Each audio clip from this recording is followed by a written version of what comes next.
Welcome back. I have a timer with me and let's begin. Literature review in 5 minutes.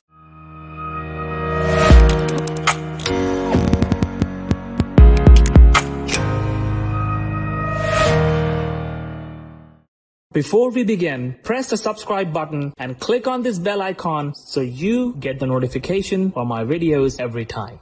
So what is a literature review? Literature review is also known as traditional review or narrative review. And anytime when you write a thesis or dissertation, you do the literature review. That means when you do literature search and you combine previous research papers together and you write a paper out of it, that is called a literature review. So literature review has 3 names. Literature review, traditional review, narrative review. They are same thing. And anytime in any of the article when you combine papers from previous publications, and you insert that information even in your clinical trial or any other paper, that is also called as literature review, that you did some of literature review for this paper. So literature review can be a part of any paper, but it can also be a part of, it can be 100% your paper. I would say 90%. 10% would be your comments, your ideas. Maybe 80-20, or maybe you want to keep it 70-30. Now that's the first minute is gone, and this is traditional review. Now let's talk about how to do it. Now, what do you need for traditional review? You need to have a Word document ready. You call it as data sheet, and you will record your data out there, and then you will write it. The second sheet you need is you call it as my article. That's where you will write your paper. Now, you collect data, but before that, you decide your topic. The topic should be what you're passionate about, and try to combine 2 things together or 3 things together. And once you have that kind of topic ready, for example, skin problems in schizophrenia patients with depression. Now, this is a very interesting topic. Now you start searching everything possible about it, but where you decide your keywords. PubMed is the most common database.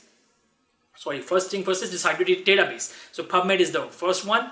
PubMed is an interface for Medline. So you search Medline, you search Google Scholar, you search EBSCO, you search Embase, you search PsycInfo, whatever databases, 5-6 databases you decide that you will search data. Now you decide your keywords, regular keywords. This is not a systematic review, so you just can use regular keywords, schizophrenia, depression, skin, and you start searching on PubMed. Whatever you find, just save it on your data sheet. Whatever you find in Google Scholar, save it on your data sheet. Now you have so many papers, and there will be mixture of papers too. Now remove duplicates, and now you have different papers. Once you have them, now you have the papers ready. Now the beauty of traditional review is you don't need quality check.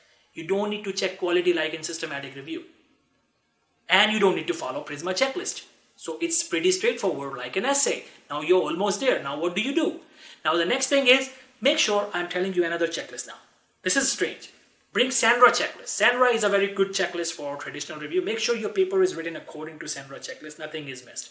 So now when you have Sandra checklist, now you have your research topic ready, you have the data bases ready, you have the data collected, and you have saved it on your Word document. Make sure you save it with correct referencing, because you want to keep the referencing in sequence. And you can use EndNote or Mendeley or Zotero, whatever you want to call it, or different people name it differently, or anything that is needed and for referencing. So you can use any reference manager software, or you can do it manually. I love to do it manually.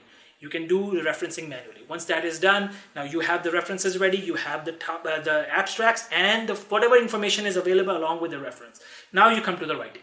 Now writing, you follow the IMRAD format just like in a systematic review. Introduction, method, results, discussion, conclusion, and references. So I for introduction, M for method, R for results, A is and, A is nothing, and D for discussion. So in the introduction, you write down what is the problem. Introduction is the problem. Method is how did you solve the problem.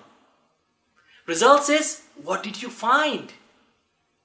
And then the discussion is what do your findings mean. The interpretation and analysis of your findings.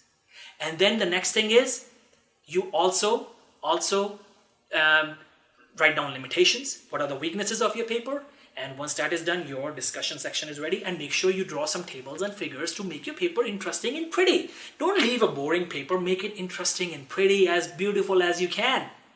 You don't want journals to reject it. And now once that is done, and referencing, make sure you have correctly referenced from the same references that you saved in your data sheet. And now you complete your conclusion. Conclusion is the lesson learned.